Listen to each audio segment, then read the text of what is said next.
I'm Mr. MegaManFan, and this is the PC Engine Files. Today, we are looking at Gunboat, a TurboGrafx 16 game which, to my knowledge, never came out on PC Engine, although I don't think anybody in Japan is complaining about that. Gunboat was also released on the Amstrad CPC, the ZX Spectrum, and the Commodore Amiga, and it feels like a PC game that should have stayed on PC instead of trying to come to TurboGrafx 16. Because, I hate to say it, there are certain technical limitations that this could not overcome. Now, in the heyday of 8-bit and 16-bit consoles, many games were actually better on their video game only counterparts as opposed to their PC counterparts, which is why you have series like Fracky, where he compares the ports. I believe it's called Port Patrol, and he notes that the PC versions can often be vastly inferior compared to their console counterparts, but I have a feeling that swings the opposite end of the pendulum in this particular case, because the sound is annoying when you're listening to the machine gunners fire and the actors scream as they're hit. It's very repetitive, very monotonous. The machine gun fire gets tiresome quickly. A home computer version with a disk or hard drive or combination of the two could have certainly stored up more sound effects than that. The limitations of the HuCard side, they prevent it from holding much more data that would have been necessary to make it more robust. And the lack of a soundtrack while you're doing these missions, whether they're the practice missions or the real thing, also hampers the enjoyment of this game to a great degree. You have to hear the machine guns and the screams and nothing else. Not that you'd necessarily want to hear anything else, because the game opens with one of the poorest renditions of Daniel Bryan's theme song that I've ever heard. And if you're not a pro wrestling fan and you don't know what I mean by that, it is a famous classical composition by Richard Wagner known as The Ride of the Valkyries. And if that rings a bell in your head and you hear then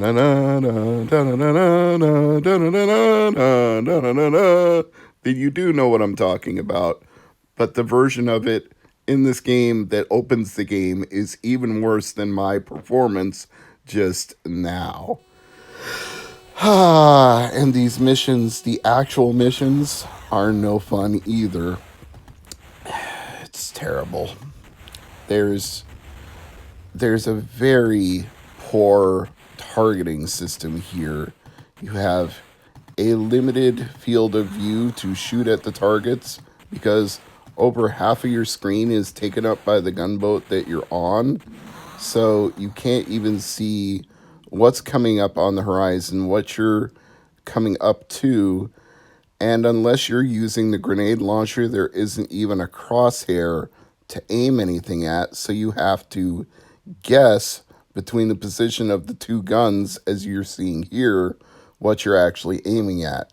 Somewhere in the middle, you have to imagine a crosshair there. This reminds me of one of the speedrunning videos I watched for GoldenEye.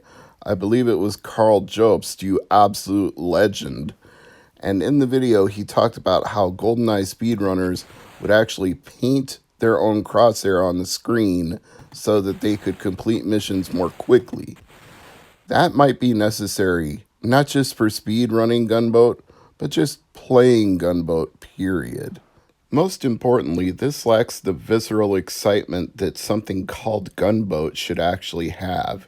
If you've watched any Vietnam movie, any movie with combat in a tropical jungle setting or river setting where somebody is on a gunboat, it looks, I mean, don't get me wrong, it looks extremely dangerous and you'd probably die, but it sure looks like fun when you're standing at the head of a boat, firing a gun, seeing the recoil, pump your arms back as you pound out round after round of ammunition.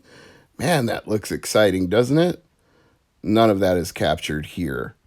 You don't get that feel. You don't feel like you're actually firing guns off. You can't even rapid fire them in most cases.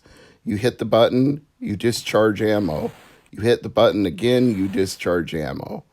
Perhaps that's more realistic.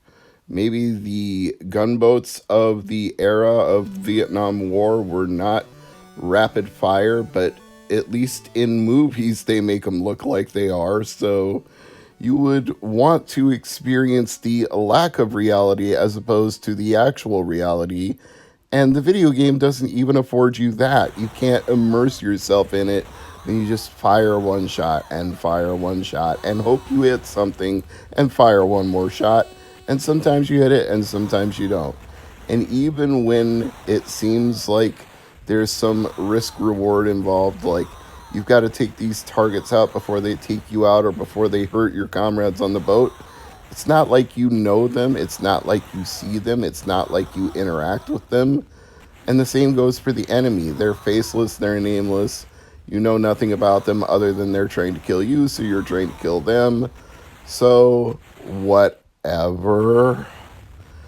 Look, if you want to play a war game, play Gears of War, play Splinter Cell, play Command and Conquer, play just about anything other than gunboats, because I can't recommend it. It seems like it got decent reviews back in the day. According to Wikipedia, it was rated 9 out of 10 in video games and computer entertainment. And the PC version got 4 out of 5 stars in Dragon, while the Amiga version got 3 out of 5. I suspect all of these reviews are based on PC versions of the game, because on the TurboGrafx 16, whether it was hardware limitations or size of the hue card limitations or just poor ability to port it by Accolade limitations, it doesn't hold up.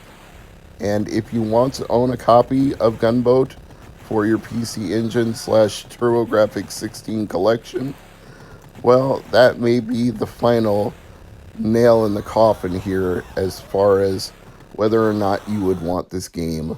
Loose $31, complete $39, new $53, which puts it on the lower end of TurboGrafx collectible games, but puts it on the higher end of the amount you'd want to spend for something that you're going to get a limited amount of fun out of playing.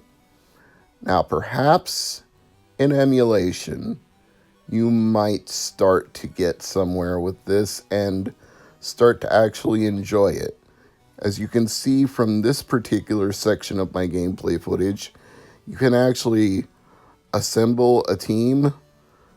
But again, I question the value of that because you don't actually get to know any of these people and you don't even really know what their weaknesses or strengths are. So why are you selecting them? What good does selecting them do? What does creating a profile do for you? And why is the generic character in the profile when you don't create one named Duke? The Duke of Earl? Duke of Flies? I don't know what he's the Duke of or why he's Duke. He's certainly not Duke Nukem. Damn, those alien bastards shot up my ride. No, this is not as much fun as Duke Nukem or any of the other games that I've named. So, bottom line here is play Gunboat if you're desperate to play a TurboGrafx or a PC Engine game that you've never played before. And once you've had the experience and you can say that you've done it, you never need to do it again. It is not worth the repeat value. There is no repeat value in my opinion.